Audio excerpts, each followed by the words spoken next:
Ya, lihat sekolah minggu boleh sama lausunnya ya, silakan.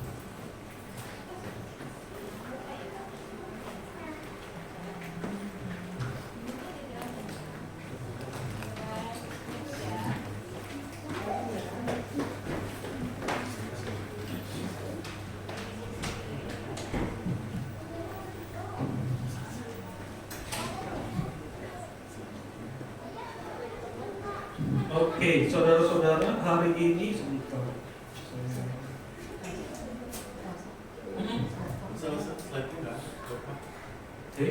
Oh, sebentar. Bapak Ibu ya. Saya lupa pasang soalnya. Saya lupa fotonya cuma.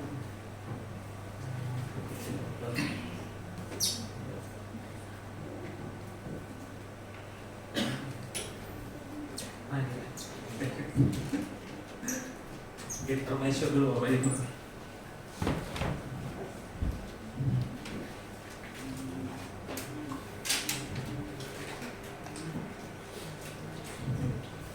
Ya, saudara-saudara terkasih di dalam Tuhan, kali ini kita akan sekali lagi mungkin lebih ke merangkumkan ya apa yang sudah kita pelajari selama kita di retreat. Dengan tujuan utama Bapak Ibu untuk menolong kita yang sudah mengikutinya itu bisa lebih refresh lagi. Di dalam pendidikan itu ada namanya teori repetition. Jadi setelah 5 menit di malam hari setelah kita belajar kita ulangi, setelah besoknya kita ulangin, dan kemudian nanti di minggu berikutnya diulangin, dan itu terus. Karena nanti tiap bulan memori kita itu berubah. Jadi tiap bulan Bapak Ibu, kalau kita ingin mempelajari satu hal yang sama dan makin kuat dan makin paham dan makin mengerti, itu harus diulangi tiap bulan sebenarnya. Jadi Bapak Ibu, ini merupakan upaya saya juga Bapak Ibu untuk menolong kita, mengingatkan kita tentang apa yang sudah kita pelajari bagi yang sudah tahu dan yang bagi belum tahu. Ini merupakan Bapak Ibu sebagai dasar rohani dari apa yang mau kita kerjakan juga di tahun-tahun ini. Di tahun ini Bapak Ibu. Nah saudara-saudara, selama kita retret kemarin kita bahas tentang membangun kebiasaan-kebiasaan rohani. Pertanyaan utamanya adalah ini Bapak Ibu, kenapa saya memilih tema ini? Mungkin kita memiliki pemikiran bahwa kita ngeliat orang, dan kita lihat, dan kita dengar, katanya dia percaya Yesus, katanya dia dibaptis, tapi kok sifatnya nggak mirip Yesus ya? Ini mungkin pertanyaan yang muncul.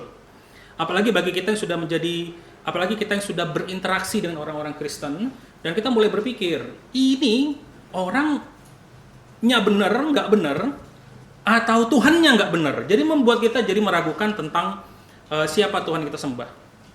Atau mungkin kita juga dalam perjalanan iman kita itu lebih banyak reflektif. Sehingga kita itu mulai bertanya-tanya, oh Tuhan aku udah lama percaya ya, tapi kok kayaknya sifatku kok kayak nggak berubah gitu, nggak ada sesuatu yang signifikan dalam 5 tahun. Kita berbisnis, latihan berbisnis 5 tahun, ada kemajuan.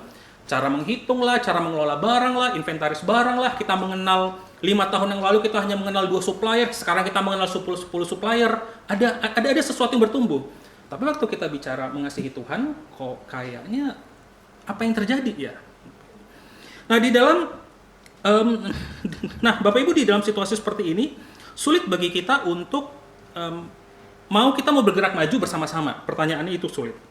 Karena kita sendiri melihat orang-orang lain yang belum bertumbuh, dan kita sendiri juga merenungkan kok rupanya kita juga tidak bertumbuh. Padahal yang saya dengarkan di hari Minggu itu ada begitu banyak konsep-konsep yang bagus, idealisme tentang kasih, mengasihi sama seperti Yesus mengasihi. Yesus bilang tampar pipi kiri, kita kasih pipi sebelahnya. Yesus, orang minta satu baju, kita kasih lagi baju kita yang dalam. Bahas setelah baju terluar, kita kasih lagi baju yang terdalam. Terus kita mulai pikir-pikir, waduh, apakah itu hanya konsep?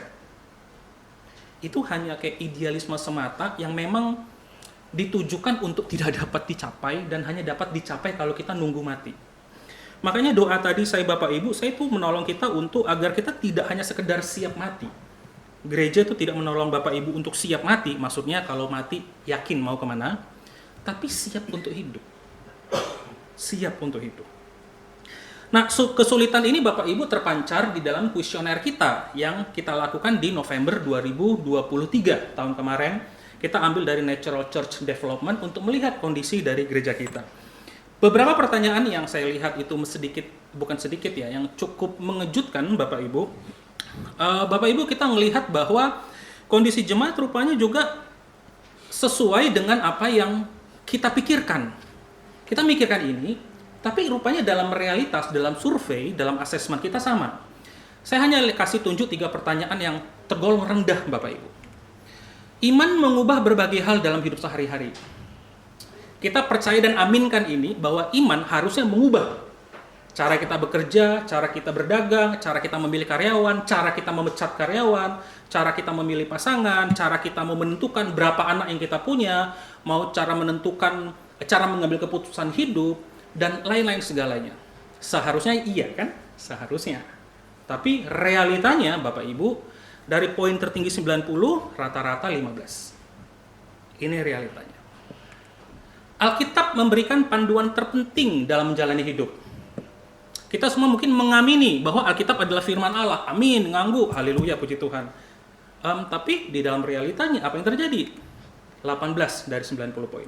Bapak Ibu, kemudian saya menikmati membaca Alkitab secara pribadi, 25 dari 90. Nah, Bapak Ibu tidak heran yang terjadi di banyak gereja juga mengalami pergumulan yang sama. Kita berpikir waktu gereja sudah 200, 300, 400, waduh jemaatnya pasti sehat. Tapi kita baru menyadari rupanya tidak sesehat yang kita duga. Dan ini tampak di dalam kehidupan.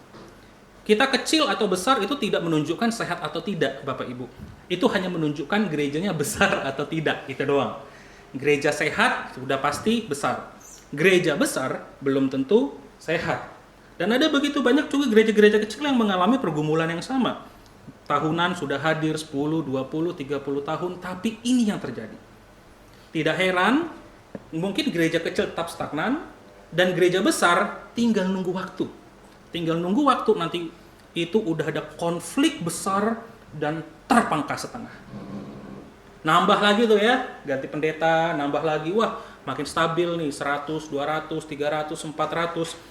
Tapi kalau kita nggak pernah ngecek apa yang terjadi dalam kehidupan jemaat, saya jamin 10, 15 tahun lagi, konflik besar terpotong lagi, dan itu terus terjadi. Dan ini sangat disayangkan. Dan kita mulai bertanya-tanya, yang salah Kristennya atau Tuhannya? Kita mulai bertanya-tanya. Jadi Bapak Ibu, ini yang menjadi pendorong saya untuk kembali lagi mengingatkan kita kembali kepada dasar-dasar utama kita. Sebenarnya apa yang terjadi, Bapak Ibu? Dan ini cukup aneh, karena di dalam Alkitab kan Yesus ngomong seperti ini ya. Yesus ngomong seperti ini, Bapak Ibu. Pencuri datang hanya mencuri dan membunuh. Ini setan. Setan, iblis, Bapak Ibu sebutkan namanya. Begu ganjang lah, kalau di Batak lah, tuyul atau apa, itu semua kuasa setan. Tidak ada tuh, hanya 2 kuasa di dunia ini, kuasa iblis atau kuasa Tuhan. Tidak ada kuasa di tengah-tengah. Sebagai orang Kristen kita percaya Alkitab hanya menyatakan 2 jenis kekuatan, kekuatan setan atau kekuatan Allah, tidak ada di tengah-tengah. Pencuri datang hanya untuk mencuri dan membunuh dan membinasakan. Aku datang, Yesus berkata, mempunyai hidup dan mempunyai dalam segala kelimpahan. Tapi kok kayaknya aku nggak mempunyai hidup yang kelimpahan itu. Ini doa berkat yang Bapak Ibu selalu dapatkan di akhir kebaktian. Saya ambil dari Bilangan 6 ayat 24 sampai 27. Tuhan memberkati engkau, asik. Tuhan melindungi engkau, memang kita inginkan itu. Tuhan menyinari engkau dengan wajahnya dan memberi engkau kasih karunia.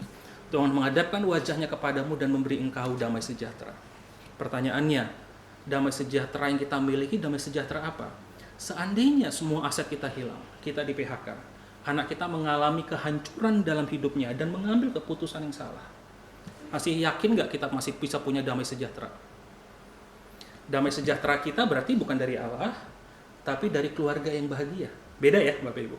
Damai sejahtera kita itu bukan dari Allah, tapi saat kita memiliki sejumlah uang tertentu yang membuat hidup kita nyaman. Tapi yang Tuhan katakan, damai sejahtera ini sesuatu yang Tuhan berikan. Tapi kok kita nggak punya ya? Orang yang suka khawatir adalah orang yang tidak punya damai sejahtera, Bapak Ibu. Sebagaimana saya miliki, sebagaimana Bapak Ibu juga mengalami. Pertanyaannya adalah, kok aku nggak mendapatkan ini ya dalam hidupku? Galatia 5 22-23. Tuhan menjanjikan bagi orang percaya, buah roh kita punya kasih, sukacita, kelemah lembutan, penguasaan diri. Bapak Ibu, buah roh adalah 1 biji, bukan buah roh. Buah roh itu 1 biji, Galatia 5. Dalam 1 Korintus 13, kasih itu ada sekitar 11 deskripsi tentang kasih. yang itu adalah satu bagian utuh dari kasih. Tapi lucunya waktu saya lihat pasangan saya lihat anak saya, mungkin kita lihat orang tua kita, atau teman kantor kita yang katanya Kristen, teman bisnis kita yang katanya Kristus, nggak ada tuh yang kayak beginian. Padahal Tuhan sendiri menjanjikan di Galatia 5, kita bisa punya ini. Nah, sehingga memang kita jadi bertanya-tanya, sebenarnya apa yang terjadi ya? Sebenarnya apa yang terjadi di dalam kehidupan kita? Bapak Ibu bisa bayangkan nggak saat kita semua itu bisa memiliki semua buah roh ini? Buah roh ini, kita memiliki utuh. Kita mau kaya, kita mau miskin, kita mau susah ataupun mau senang, kita mau sakit ataupun sembuh, atau mungkin mati, mau PHK atau dipromosi, mau diputus atau ditinggal nikah, mau pasangan ngulah atau anak bermasalah. Bapak Ibu bisa bayangkan nggak ya, dengan semua deskripsi itu, dengan semua deskripsi ini, tidak ada apapun atau siapapun yang bisa mengecoh kita gitu loh Bapak Ibu, membuat kita itu kaget, terkejut, stres, pengen mati lah, bunuh diri, atau pengen nyerang orang. Dengan kata lain, apa yang terjadi? Padahal ini kan sudah Tuhan janjikan untuk kita miliki. Saudara-saudara, kadang-kadang kita berpikir dan kita berdoa, Tuhan saya pengen kita kaya, Tuhan. Tapi pertanyaan utamanya adalah, kalau orang tidak memiliki, kalau Tuhan berikan kekayaan tapi tidak memiliki ini semua, bayangkan apa yang terjadi. Coba Bapak Ibu ingat saudara-saudari kita, rekan-rekan kita yang kaya banget, tetapi kehidupan keluarganya atau kehidupan pribadinya luar biasa hancur, nggak punya. Menurut penelitian organisasi keuangan di Amerika, 70% pemenang lotre di Amerika itu banyak lotre. Di sini kita nggak ada, jarang togel yang ada, bukan lotre, adanya togel. Pemenang lotre itu umum, sehingga orang-orang yang keuangannya terbatas dan mepet berharap tuh setiap minggu ada uang sisa, mereka belikan lotre dengan harapan mereka win big, mereka menang dengan besar. 70% pemenang lotre dalam beberapa tahun ke depan akan bangkrut. 70%. Aneh ya. Dan kita minta promosi Tuhan, kita minta kekuasaan, kekayaan, kehebatan, kesuksesan. Pertanyaan utamanya adalah, apakah kita siap? Jadi politikus, aku nggak akan korupsi. Ingat nggak yang beberapa orang yang dulu itu ikut pemuda-pemudi demo 98, terus jadi politikus, jadi apa sekarang mereka? Jadi pakai baju oranye loh Bapak. Kita nggak tahu berapa persen ya, mungkin ada sebagian kecil, tapi kita tahu saat orang diberikan kuasa dan kehebatan dan memiliki anak, dulu nggak punya anak, memiliki anak, tidak punya rumah, memiliki rumah, dan kita boleh berpikir, apa yang terjadi? Nah, Bapak Ibu, jadi buah roh ini akan mempersiapkan kita baik di dalam keadaan sulit maupun di dalam keadaan yang luar biasa bahagia untuk tetap menjaga iman kita. Makanya tidak heran di dalam Amsal kan, Tuhan jangan berikan aku kemiskinan dan kekayaan, pas-pas saja. Tapi itu Amsal. Waktu kita bicara perjanjian baru, apapun yang Tuhan berikan, kita bisa siap menerimanya. Nah, itu terjadi. Tapi apa yang terjadi Bapak Ibu? Apa yang terjadi kok ini kita nggak memilikinya? Jadi bagaimana kita bisa bertumbuh secara rohani? Bapak Ibu, mengapa saya berikan tema retret kemarin kebiasaan-kebiasaan rohani? Karena di dalam hidup kita, agar kita bisa bertumbuh, kita itu perlu memiliki kebiasaan-kebiasaan rohani. Cara memiliki kebiasaan-kebiasaan rohani, pertama-tama ya kita harus tahu aktivitas rohaninya apa. Bukan aktivitas sekuler ya Bapak Ibu, aktivitas rohani yang bisa kita menolong bertumbuh. Aktivitas itu hanya dilakukan sekali, ya entah seminggu sekali, setahun sekali, namanya juga aktivitas. Nah, aktivitas yang bisa dilakukan secara teratur akan menolong kita menjadi kebiasaan-kebiasaan rohani. Untuk menjadi kebiasaan, kita perlu latihan Bapak Ibu dan perlu waktu. Aktivitas itu harus dilakukan lagi dan lagi dan lagi. Dan setelah itulah baru kita bisa mendapatkan apa yang Tuhan janjikan. Baik dalam bilangan, baik dalam buah roh, baik kita bicara kasih atau berkat, atau bahkan hikmat dan akal budi. Di sesi yang kedua pagi, Bapak Ibu, saya sudah jelaskan keuntungan-keuntungan dari firman Tuhan. Dan mudah-mudahan Bapak Ibu ingat kembali lagi, apa aja keuntungan-keuntungan. Akal budi. Contohnya misalnya Bapak Ibu, kita bicara tentang akal budi. Bahwa waktu kita mencari Tuhan dan melatih kebiasaan rohani yang sehat, kita itu tidak perlu menjadi orang yang mengambil pendidikan tinggi atau belajar luar biasa, ya mengambil pendidikan tinggi agar kita itu bisa lebih hikmat dan lebih bijak Bapak Ibu dari Antoni Salim. Semua Indo itu, Indoput, Indomie itu punya Antoni Salim. Atau bahkan mungkin Dato Sri Tahir Bapak Ibu, grupnya Mayapada, atau mungkin sepintar Bill Gates, atau mungkin sepintar entrepreneur Steve Jobs, atau si Huang itu yang punya Nvidia yang katanya rencana mereka mau masuk Asia Tenggara tuh katanya, di Indonesia katanya. Nah memang kita harus banyak belajar ilmu-ilmu di dalam dunia, tapi kita ngelihat contoh dari seorang pribadi bernama Daniel. Karena dia memiliki kebiasaan rohani untuk mencari Tuhan. Dan kita lihat kalau di dalam Daniel, dia berdoa 3 kali sehari, tak peduli bahkan walaupun sang pemimpinnya ngomong, lu kalau ketahuan berdoa, tidak kepada raja, tapi kepada Allah lain, akan dimasukkan ke gua singa. Ingat ya cerita Daniel ya, Daniel di gua singa. Tapi dia tetap melakukan doa itu 3 kali sehari, tidak putus-putus setiap hari. Dan apa yang terjadi Bapak Ibu? Orang Kristen bukan orang bego Bapak Ibu. Kalau kita bergantung kepada Tuhan, tidak ada orang yang bisa lebih cerdas dari kita. Pertanyaan utamanya, apa yang terjadi? Daniel 10 kali lebih cerdas daripada semua orang berilmu dan semua ahli jampi di seluruh kerajaannya. Apakah ini hoax Bapak Ibu? Khusus hanya untuk orang-orang terpilih? Pertanyaannya, Daniel orang terpilih. Kita juga, kita sudah punya Yesus dalam diri kita. Nah ini yang membuat kita akhirnya berpikir, sebenarnya dengan kita membuat kita diingatkan kembali bahwa kenapa kok ya katanya percaya Yesus sifatnya nggak mirip, sudah lama percaya tapi aku masih melakukan sesuatu yang sifat saya tidak bertumbuh, kok aku tidak mengalami berbagai kehidupan yang melimpah yang sudah Tuhan janjikan. Apakah yang Tuhan katakan dalam Yohanes 14:12 ini scam? Jadi kita lagi mendapat tipuan massal abad ini Bapak Ibu. Jadi ada teori konspirasi, jadi kekristenan adalah tipuan massal dari sekelompok orang yang sedang membuat legenda bernama Yesus. Padahal Yesus sendiri berkata, kita akan melakukan segala sesuatu yang lebih besar dari apa yang Yesus lakukan. Ya pertanyaannya, Yesus penipu atau ada sesuatu yang keliru dengan kita sehingga kita tidak mencapai apa yang Tuhan sudah janjikan. Nah ini jadi pertanyaan, tinggal 2. Yesusnya penipu atau mungkin kitanya ada yang keliru nih, apa yang salah? Nah, Bapak Ibu, karena itu saya memperkenalkan Bapak Ibu latihan-latihan rohani sehingga itu bisa menjadi kebiasaan kita. Dan ini merupakan sebuah proses Bapak Ibu. Butuh waktu. Dari aktivitas-aktivitas rohani untuk menjadi kebiasaan rohani itu nggak bisa hanya 1 kali coba dan berhasil. Sebagaimana kita mau ngelatih piano, latihan cuma sebulan sekali. Sampai Tuhan Yesus datang, kalau Tuhan kasih kita 300 tahun, nggak akan jago-jago kita piano Bapak Ibu. Atau kita berdagang, atau kita mungkin menjadi, kita mau melatih, kegiatan apapun lah. Basket kek, bola kek, bahkan mau teknik nyapu, atau teknik ngepel, atau teknik, bersihin kosek WC. Saya masih ingat dulu, saya bersyukur karena di rumah itu sering dikasih pekerjaan rumah. Jadi waktu saya masuk ke seminari itu udah relatif terbiasa dan tahu mana kerak-keraknya. Tapi ada begitu banyak teman-teman saya yang misalnya kalau lagi kosek WC atau nyapu atau ngepel, Bapak Ibu itu selalu ada yang ketinggalan pojok-pojok. Biasanya kita tuh nggak mau sikat yang pojok-pojok tuh.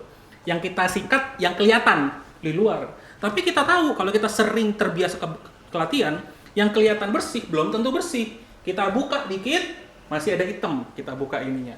Kita lihat ke bawah dikit, masih ada hitam-hitam, gosok di bawahnya, di sela-selanya. Kalau kita kosek WC, Bapak Ibu kita harus menyadari. Kita pikir di luar, tapi rupanya di sela-selanya itu udah banyak hitam-hitam. Baru cek, setelah diperhatiin baru, oh iya hitam ya. Itu membutuhkan suatu proses yang panjang. Sama juga waktu kita bicara tentang aktivitas rohani, agar menjadi kebiasaan rohani itu butuh proses. Oleh karena itu, makanya ini baru didapatkan setelah ada proses yang luar biasa panjang. Nah, saudara-saudara, di sini saya memberikan tulisan latihan rohani dan bukan kebiasaan dan bukan disiplin rohani, karena kita biasanya menghubungkan disiplin itu dengan satu hukuman, sesuatu yang menyakitkan, sesuatu yang keras, sesuatu yang tidak menyenangkan. Tetapi Bapak Ibu, saya sebut latihan karena sebenarnya apa yang mau kita kerjakan di dalam 3 latihan rohani itu adalah sesuatu yang menyenangkan. tidak perlu berat. Kita tidak perlu mengikuti seperti bapak-bapak gereja lainnya, berdoa 4 jam setiap pagi. Ya doa 5 menit aja nggak bisa, ya mulai dari 5 menit lah. 10 menit, 15 menit. Wah, ngelihat hebat ya, bisa saat teduh tiap hari ya, pada jam yang sama. Saya kok nggak bisa? Ya namanya latihan Bapak Ibu. Kenapa harus tertekan dan stres? Karena melihat orang lain lebih maju imannya atau tingkatnya. Kita butuh waktu. Itulah makanya disebut latihan. Semua atlet, semua orang yang belajar kemampuan baru, belajar kemampuan bahasa, belajar kemampuan musik, kemampuan berbisnis, dan kemampuan-kemampuan yang lainnya, kita tahu, tanpa latihan, kita tidak akan bisa menjadi seperti yang sekarang ini. Tanpa latihan, saya tidak akan bisa bermain musik yang sekarang ini. 30 menit sampai 1 jam, waktu saya di saat saya bermain lagi sendiri. Saya coba lagi, dari bekal yang dari nyokap saya. Bayangin kalau itu saya pegang saja dan saya nggak pernah latih. Ngeliatin orang main piano. Kok tangannya bisa lari-lari ya? Aku nggak bisa tanganku lari-lari. Aku nggak paham, notnya mana? Kan saya ada buku not angka. Sol, mi, do, re. Itu udah ketulis tuh Bapak Ibu. Saya tinggal ngikutin. Ngelihat teman saya. Kok tangan kayak ada mata gitu loh. Kok dia nekan tutsnya yang benar. Ada begitu banyak tuts, tapi ditekan kok bener. Nggak masuk akal kan? Iya iyalah. Tapi latihan lagi. Kok gimana sih kok bisa? Gini loh dek. Gitu. Jadi lo belajar aja. Lo main aja main tangan kanan, lo main chord. Main chord. Oh oke, udah paham main chord. Nah bagi Bapak Ibu, tangan kanan main chord apa itu? Apa itu? Nah berarti tingkatan Bapak Ibu jika ingin lebih jago di dalam keyboard butuh belajar apa itu chord dulu kan? Chord C, chord D, chord E. Dalam level tertentu mulai meningkat lagi. Bukan tangan kirinya main chord, tangan kanannya main chord. Mulai dibiasakan. Habis itu nanti kamu latihan lagi yang model seperti ini. Jadi saya liatin. Bapak Ibu butuh waktu loh. Bapak Ibu butuh waktu. Waktu kita bicara aktif ke disiplin rohani juga sama, Bapak Ibu. Kita butuh waktu. Dan itu latihan. Jadi kita pasti akan gagal, ada banyak keberhasilan, dan akan banyak kegagalan. Saudara-saudara, ini dengan tujuan agar kita itu bisa menjadi seperti Yesus, Bapak Ibu. Bisa menjadi seperti Yesus. Film Yesus di film kedua yang sebagian besar Bapak Ibu sudah tonton, saya berikan tontonan lagi Bapak Ibu untuk kita mengingat dan melihat Yesus yang saya sembah itu siapa dan siapa Yesus yang saya ingin menjadi. Kita baca Alkitab, ini tulisan. Sebagian dari kita bahkan mungkin tidak pernah mengimajinasikan waktu kita baca. Nah, Bapak Ibu kalau Bapak Ibu suka baca novel ya, dan pikiran itu banyak mengimajinasikan, Bapak Ibu tolong baca kitab Injil teratur dari awal sampai akhir. Tapi coba bayangkan Alkitab itu novel. Bapak Ibu bayangkan apa ekspresinya, apa mukanya, kenapa dia ngomong seperti itu. Dengan waktu saya menunjukkan film Yesus itu sekali lagi, Bapak Ibu, kita bisa melihat Yesus ini pribadi yang luar biasa ya. Bapak Ibu bisa bayangkan nggak bagaimana Yesus memiliki pengendalian diri? Bapak Ibu gini, orang kalau punya duit sama punya kuasa, kalau saya punya itu ya, dan saya dicecar orang, saya akan gunakan duit dan kekuasaan saya atau bela diri saya untuk saya nyerang balik. Kalau saya jago ngomong, orang menyerang saya akan matikan karakternya. Sulit bagi kita mengendalikan diri, punya buah roh, kalau kita punya kuasa lebih besar daripada orang kita serang. Makanya kan kalau di jalan, yang dia pegang apa? Kalau di Medan mah lemparnya bukan pakai pukul Bapak Ibu, pakai linggis. Bawa linggis, sambil gini-gini ngancem-ngancem. Di Amerika lebih sadis, baunya pistol. Like beneran pistol. Bapak Ibu sulit loh. Bapak Ibu bayangkan nggak Yesus yang bisa nyuruh malaikat datang, bisa ngambil nyawa. Yesus bisa bisa menghidupkan orang ya. Berarti Yesus bisa mematikan orang dong. Bisa ya? Oke ya, kita setuju ya. Yesus bisa menghidupkan orang, Yesus bisa mematikan orang ya. Sulit bagi seseorang untuk mengendalikan diri dan memiliki kelemah lembutan dan kesabaran dan kasih kalau punya kuasa. Sulit Bapak Ibu. Yesus punya apapun yang bisa lakukan. Dia bisa mematikan orang yang nyerang dia. Dia bisa panggil bala malaikat tentara sorga untuk menyelamatkan waktu dia diejek. Turunkanlah kau dari salibmu. Dia bisa melakukannya. Tetapi memilih untuk tidak, Bapak Ibu itu membutuhkan pengendalian diri, kelemah lembutan, kasih. Dia harus komplit itu loh buah rohnya itu, dan sempurna dan utuh. Untuk dia bisa itu menanggung sedemikian rupa dan menahan untuk tidak berkata, mati, mati, mati, mati, mati, mati. Gitu loh. Mirip kalau kita kayak main game ya Bapak Ibu ya, nge-cheat gitu loh, pakai kode, bunuh semua orang, pakai kode, klik, langsung mati gitu. Sulit. Tetapi waktu kita lihat film Yesus, khususnya juga Bapak Ibu sudah nonton film Passion of the Christ, saya pikir sulit untuk bahkan tidak mengucapkan sumpah serapah saat kita sedang tersakiti. Kalau orang itu selevel dengan kita atau di bawah kita, biasa kita serang. Polisi sama jaksa, kita nggak berani. Kita mungkin nggak berani adu mulut. Takut di atas kita, nanti ditangkap, dipenjarakan. Kenapa? Dia punya kuasa. Tapi kita dengan anak kita dengan pasangan kita, Bapak Ibu saya alami. Dan saya tahu rasanya. Apa artinya memiliki kuasa atas pasangan, atas anak sekolah minggu. Dan itu yang mengerikan waktu saya mulai memperhatikan kehidupan sebagian kecil dari saudara-saudara saya, senior-senior saya yang sudah usia 50, 55, 60 tahun. Ngeri loh. Bapak Ibu bisa bayangkan nggak kalau suatu ketika Tuhan tumbuhkan gereja ini, saya miliki kuasa dan posisi yang lebih baik lagi, orang lebih ngangguk-ngangguk dan nunduk. Saya pikir, aduh Tuhan, saya kalau nggak siap janganlah ya. Terlalu beresiko loh. Mengerikan bukan? Jadi waktu kita lihat film Yesus itu, kita bisa melihat contoh yang mungkin dapat kita miliki sebagai kita pribadi. Nggak perlu nunggu mati, Bapak Ibu. Tapi caranya bagaimana? Proses. Waktu kita melihat kehidupan Yesus, Bapak Ibu coba ingat, Yesus berdoa hampir tiap hari. Di dalam Injil, Yesus itu suka menyepi sendiri di gunung atau di puncak, dan berkali-kali para muridnya sudah tahu, Yesus ini kalau sudah malam atau dini hari, Yesus menyendiri. Ada namanya latihan solitude, menyendiri. Di dalam solitude biasanya kita berdoa, merenungkan firman Tuhan. Bapak Ibu ingat nggak waktu Yesus itu dicobai oleh iblis 3 kali, dan Yesus ngomong, ada tertulis. Kok bisa ya? Kok bisa dia itu? Karena dia melakukan latihan rohani yang tidak terlihat di Alkitab, dia menghafal. Kayak sekarang deh, Bapak Ibu lagi khawatir nih ya, lagi ada tekanan. Ayat apa yang muncul? Langsung. Mungkin nggak kepikir. Pasangan kita sedang marah. Klien pelanggan kita sedang marah. Atau ada orang yang mau bayar, kok nunda-nunda nih, kita udah mulai nggak sabar. Ayat apa yang muncul? Sulit belum Bapak Ibu loh?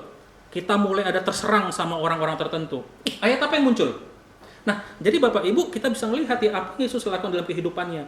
Dia menyendiri, dia berdoa, dia membaca firman sampai khatam. Waktu iblis menyerang ada tertulis, hanya Tuhan yang kau sembah. Wih, mantap ya. Itu terjadi karena di dalam sepanjang hidupnya Yesus melakukan semua aktivitas rohani yang sehat, sehingga itu menjadi kebiasaan. Disebut kebiasaan karena itu sudah dilakukan secara otomatis, tanpa sadar. Bapak Ibu, jika kayak tadi lagu di muka Tuhan Yesus, sebenarnya kita udah latih sebelumnya di hari Senin, Bapak Ibu, kemarin, Jumat ya, saya lupa lagi, hari Jumat, begitu. Tetapi pada saat yang sama, waktu udah kekeliruan, saya ingat lagi ini, tangan saya udah otomatis bergerak. Kenapa kok bisa bergerak? Saya masih ingat dulu waktu SD, mungkin waktu di persekutuan Ibu Lydia ya, kalau saya tuh suka main tuh waktu SMP SMA itu di persekutuan Ibu Lydia sore itu. Ada momen-momen di mana saya tuh kehilangan teks gara-gara begini nih, kipas.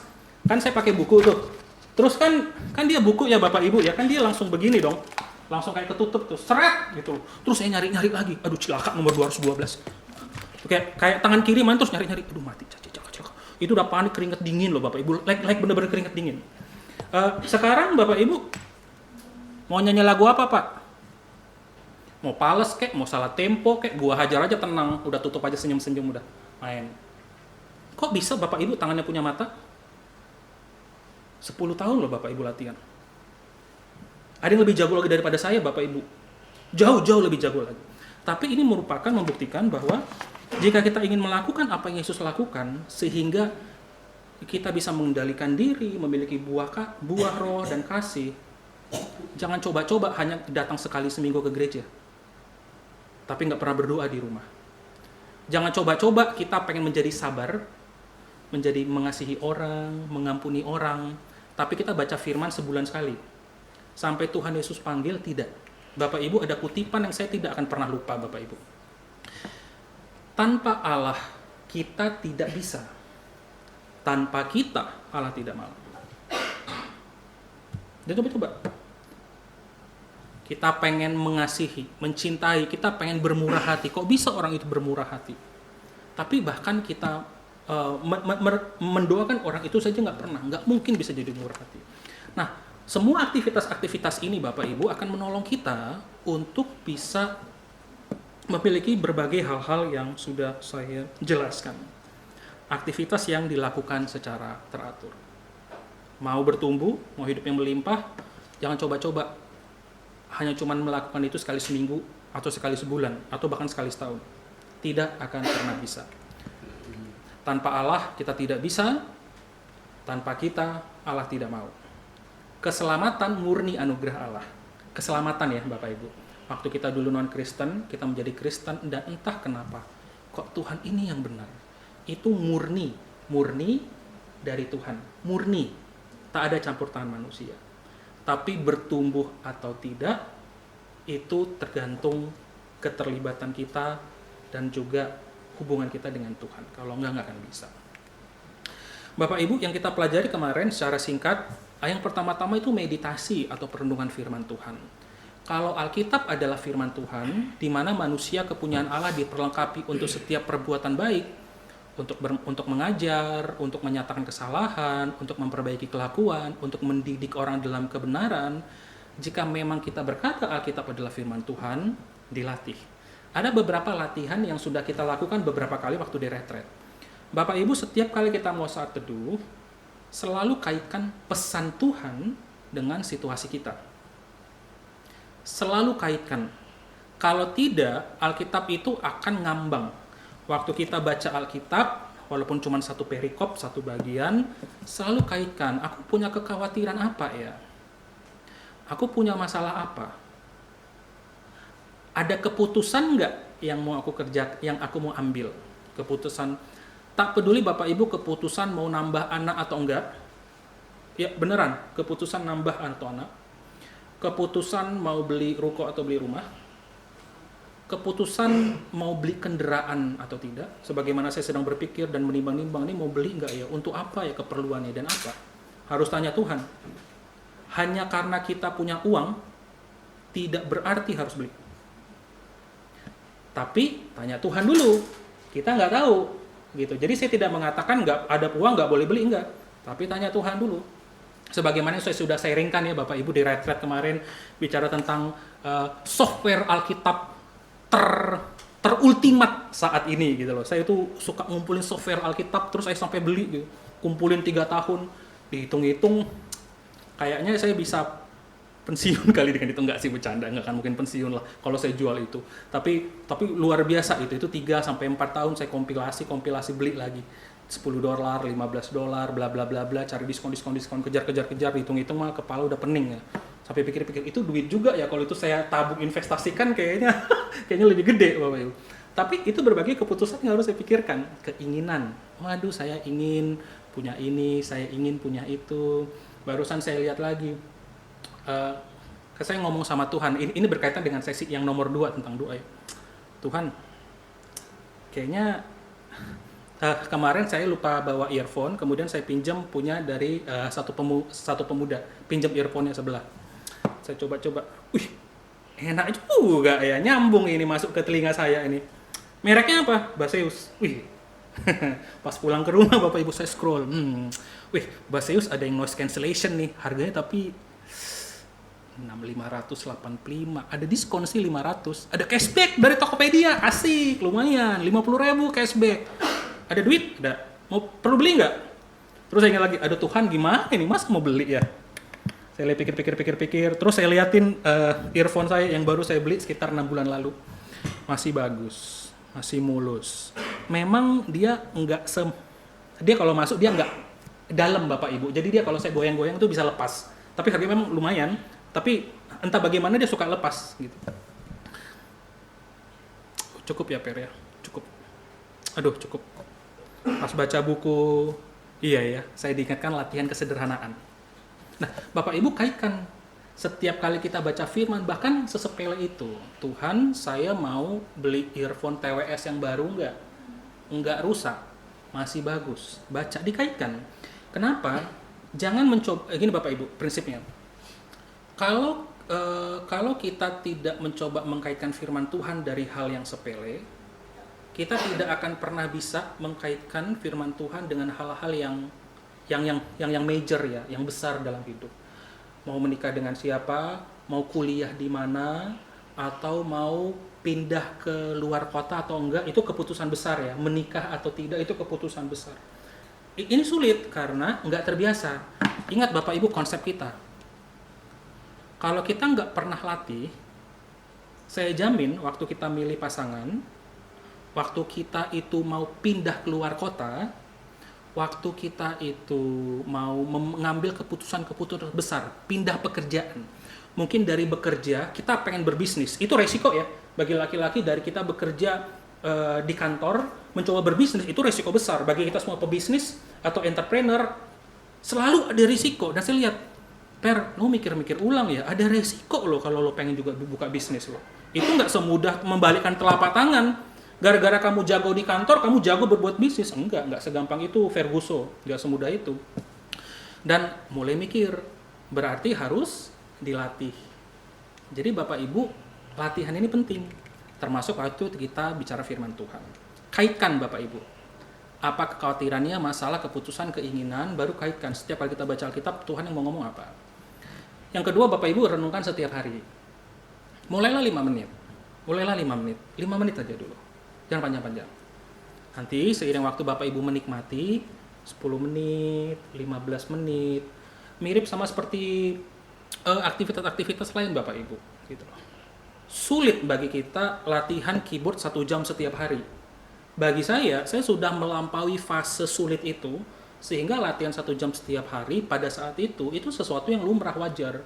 Bagi orang mungkin gila. Nah, sekarang yang saya dengar gila adalah, yang sulit adalah musisi profesional. Saya nonton YouTube mereka latihan bisa 6-8 jam tiap hari. K-pop itu bukan latihan 1 jam 1 minggu. Saya ngeliatin bagaimana yang laki-laki atau wanita meliukan tubuhnya. Terus saya coba Bapak Ibu iseng-iseng, like beneran loh. Saya kadang-kadang coba. Saya ada momen waktu itu pas di Kalam Kudus, itu saya kayak mau coba nari rap. Saya pikir-pikir, hamba Tuhan ngapain ya nari-nari ya? Maksudnya mau nyoba-nyoba gitu loh. Coba gerakin tangan. Saya ngeliatin apa yang terjadi, terus kita rekam diri kita sendiri, terus kita pengen muntah Bapak Ibu ngelihat gerakan badan kita gitu loh. Ini gerak apa begitu loh Bapak Ibu. Kayaknya gampang banget yang ngeliatin itu. Tapi Bapak Ibu waktu saya ngeliatin berita-beritanya, mereka latihan berapa jam sehari? 8 jam loh. 8 jam loh. Ya pantas aja kita tiba-tiba disuruh turnamen. Bapak Ibu bayangin ya, gini. Saya hanya latihan dance 30 menit satu hari. Kemudian 6 bulan lagi Bapak Ibu ada turnamen. Saya akan mempermalukan baik nama saya, mempermalukan keluarga saya, mempermalukan teman-teman saya. Bapak Ibu, jangan-jangan bocil pun lebih jago daripada saya karena mereka latihan lebih lama. Bapak Ibu. Waktu kita dalam kehidupan, kenapa latihan rohani ini penting? Saat kita dalam kondisi biasa saja, saat kita nanti mengalami ujian dan pencobaan dan tantangan dan masalah, kalau kita nggak latih nih Bapak Ibu sebelumnya, tak akan mungkin turnamen kita menangkan. Kita hanya akan mempermalukan Tuhan, diri kita dan keluarga kita. Tidak ada orang, ya mungkin ada aja orang-orang kayak gitu ya, mencoba ikut turnamen latihannya cuma 15 menit sehari. Tidak ada. Bahkan musisi profesional setiap kali mau turnamen, semacam pentas, atau mungkin anak-anak kita, kalau di Kalam Kudus ada beberapa sih anak-anak yang mereka main klasik, Bapak Ibu. Bahkan walaupun mereka sudah latihan murni, latihan dari hari ke hari, dari minggu ke minggu, di 1-2 minggu tuh mereka tiap hari latihan lagi terus. Mereka kejar gitu loh Bapak, biar tangan terbiasa. Butuh waktu loh. Waktu ada ujian mencoba atau tantangan datang, kalau kita nggak latih, itu nggak akan bisa. Itu nggak akan otomatis. Itu nggak akan otomatis. Makanya renungkan tiap hari. Mulailah 5 menit. Pak, besar kesusahan. Ya udah 3 menit. Udah 3 menit aja. Santai Bapak Ibu. Nggak ada yang harus dipermalukan kok untuk itu. Bagi saya nggak peduli. Mau 2 menit, ya coba 2 menit aja dulu. Cuma bisa 5 menit, ya coba 5 menit. Tapi setahap. 3 menit, 4 menit, tapi teratur. Bapak Ibu yang kedua, percakapan dengan Tuhan, ingat doa adalah relasi, ada hubungan.